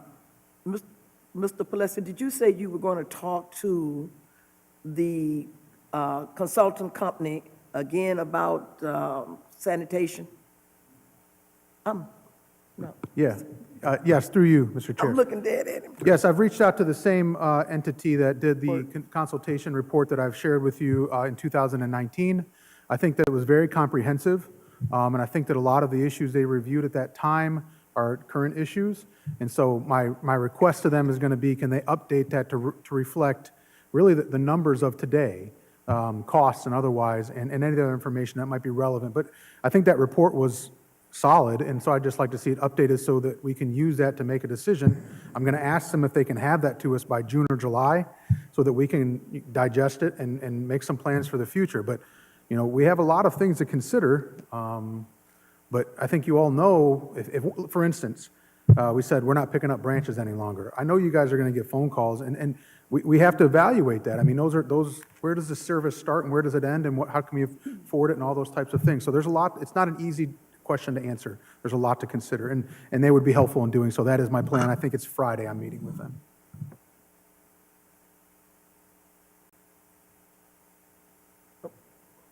Excuse me. I think I still have the floor. I'm sorry. Through you, Chair. So I think, apologize, Ms. Davis. come on.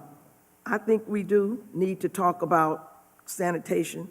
It may be more than the $5 that we have to go up to. We know they're in trouble, and we know what we offer the city, what we offer the residents.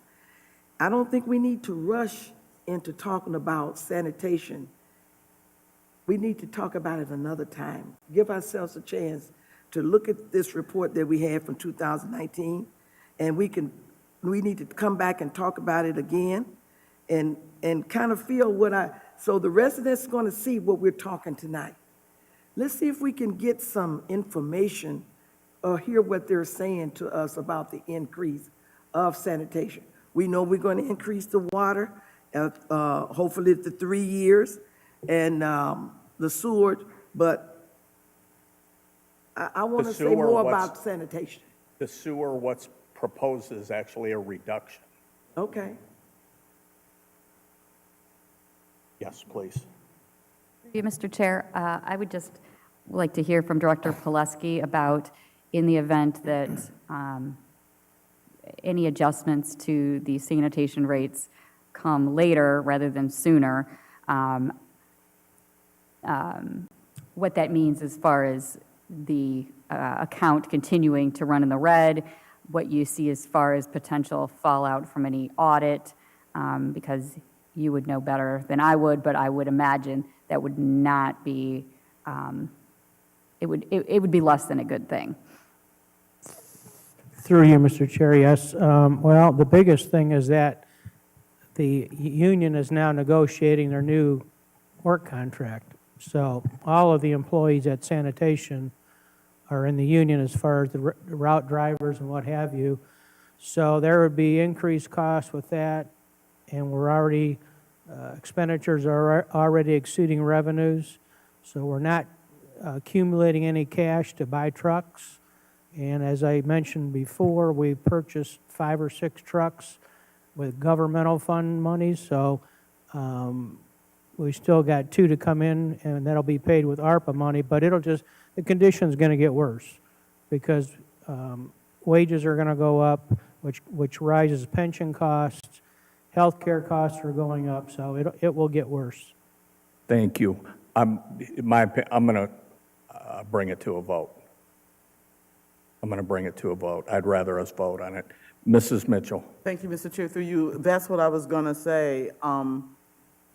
If we're already in the red, we can't wait for the report to come out in June to see where we go. Maybe we raise the $5 and then look at it in a year or two, and maybe we can go back and decrease it. But we've got to do something right now, I think. I agree.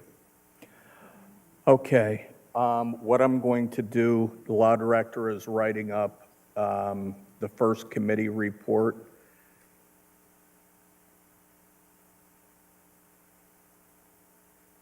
It'll just be 1 second. Great discussion tonight, everyone.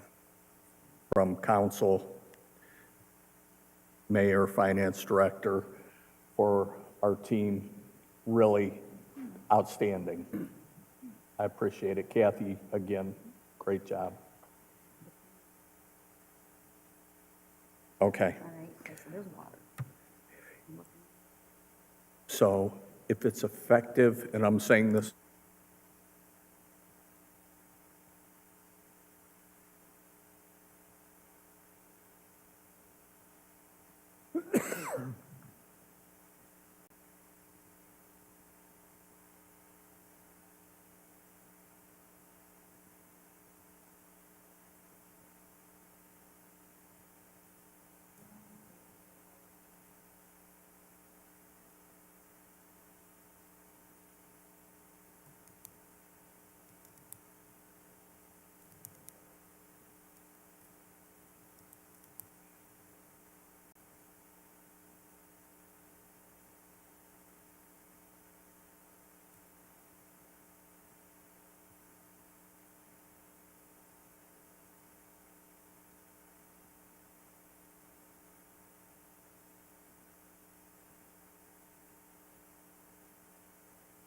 okay, I will read the committee report right now. This is for water only, and this is for finance only.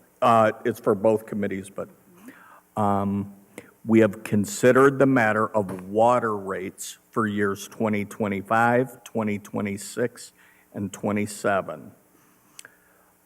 water rate adjustments for years 2025, 26, and 27, effective first full billing cycle of each calendar year. Emergency clause would apply because it's the first full billing cycle. And just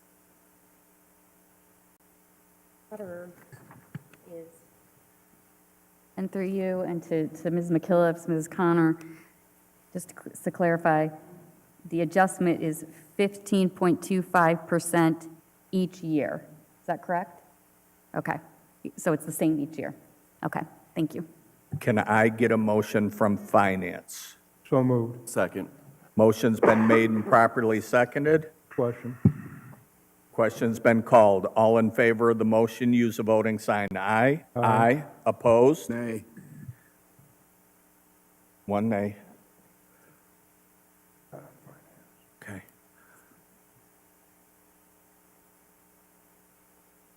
Brad, are you on Finance? I'm sorry. Yeah, I'm sorry. You tried, that's good, I like that. Just hold on. I like that. We know how you're going to vote. Mrs. Mitchell? You gotta call it. Yeah, I gotta call utilities.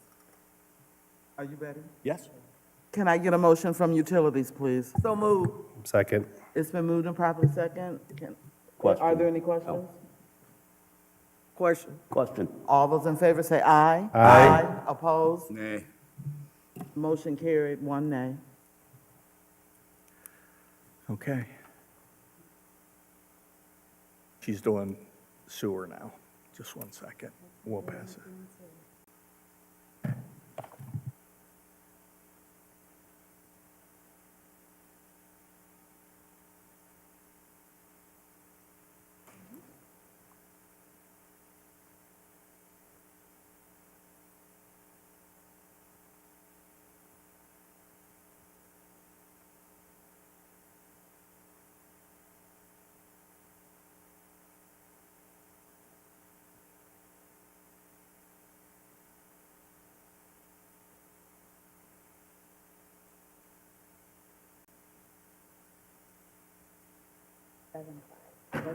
Yes, 3.75, which, excuse me.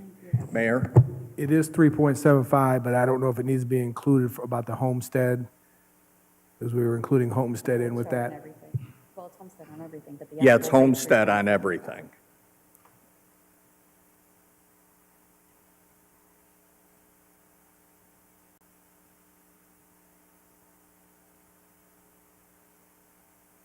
Okay, at this time, I'll read the committee report for sewer rates. We have considered the matter of sewer rates for years 2025, 2026, and 2027, 3.75 for each year. This would be an emergency. Sewer rates for years 2025, 2026, and 2027, effective first full billing cycle of each calendar year. Emergency clause does apply. Can I get a motion from Finance, please? So moved. Second. Motion's been made and properly seconded. Question. Question's been called. All in favor, use the voting sign. Aye. Aye. Opposed? Motion carries. Can I get a motion from utilities, please? So moved. Second. Moved and properly second. Are there any other questions? Question. Call for the question. All those in favor say aye. Aye. Opposed? Motion carried.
In regards to sanitation, I will read the City Council Committee report. We have considered the matter of sanitation rates commencing first full billing cycle of 2025. Adjustment to sanitation rates commencing first full billing cycle of 2025. Emergency clause is requested. This would be $5 per month increase. It's 1 year?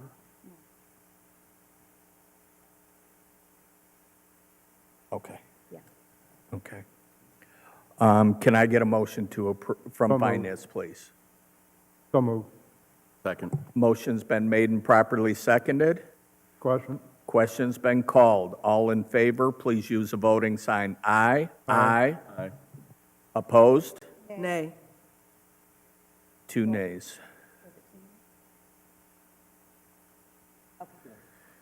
Three ayes, 2 nays. 3 ayes, 2 nays. Mr. Chair, through you, can you read the committee report again? Just, I just want to understand it.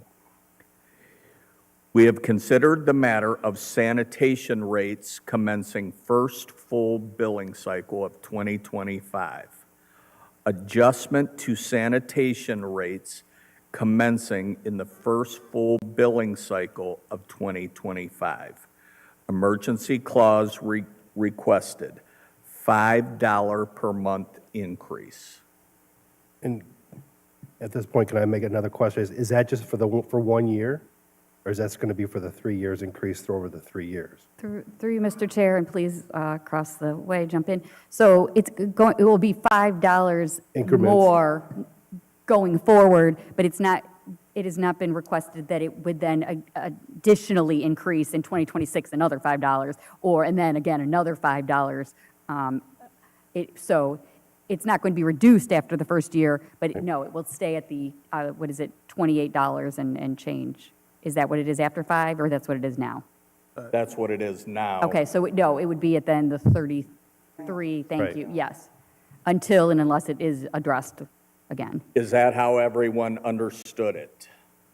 And then I'll go to Safety Service Director Pinowski. Thank you. My request was, through you, Mr. Chair, was $5 for this next year, not each year thereafter.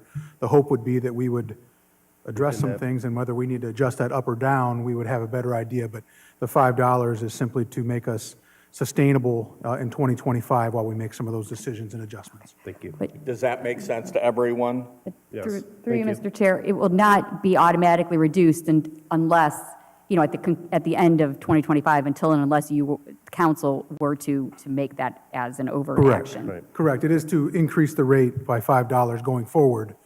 Any additional adjustments to that rate would be by action of council, but it wouldn't, what's that called, sunset at the end of 2025. It would continue on with that additional rate.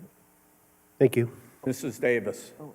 Through you, Chair, just help me understand. So when in a 2025 come, we have to come back to make a decision if we're going to continue with the $5 or increase more? We Through you, can. Mr. Chair, if you want to increase it or decrease it, so if you want to change it, if you want to make it go up or make it go down for 2026, you would have to come back and vote on that. But if you want to leave it at the new amount, then you don't have to do anything. Under Mrs. discussion, if we implement any of the recommendations from the consultant and we see savings, then we could take a look at those. But we've not done any of those things, nor changed any of the labor agreements with it either. So until we do that, we're just going to have to keep increasing it.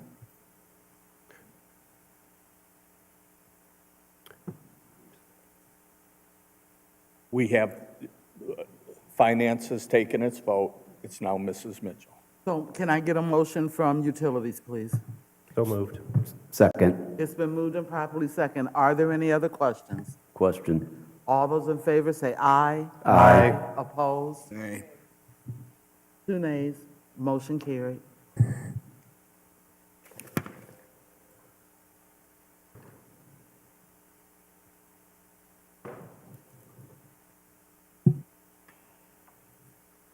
Okay, before we adjourn, it, yes, everyone needs to sign, but a few things are going to happen. Law director's going to come to us with, pardon? Ordinances regarding late fee, a late fee ordinance. And then I would ask that the safety service director bring to us the credit card program and how that works. Then that would be 2 separate votes again moving forward. That will be in the new year, though. Okay. If there's no further business, I would accept a motion to adjourn. So moved.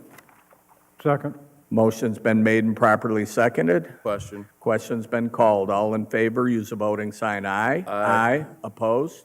Motion carries. Thank you and good night, everyone. Can I get a motion to adjourn from utilities, please? Second.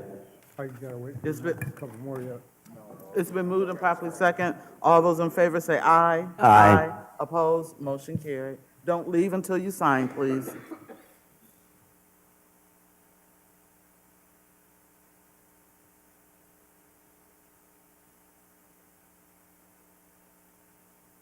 Wait, you signed the one that we voted again?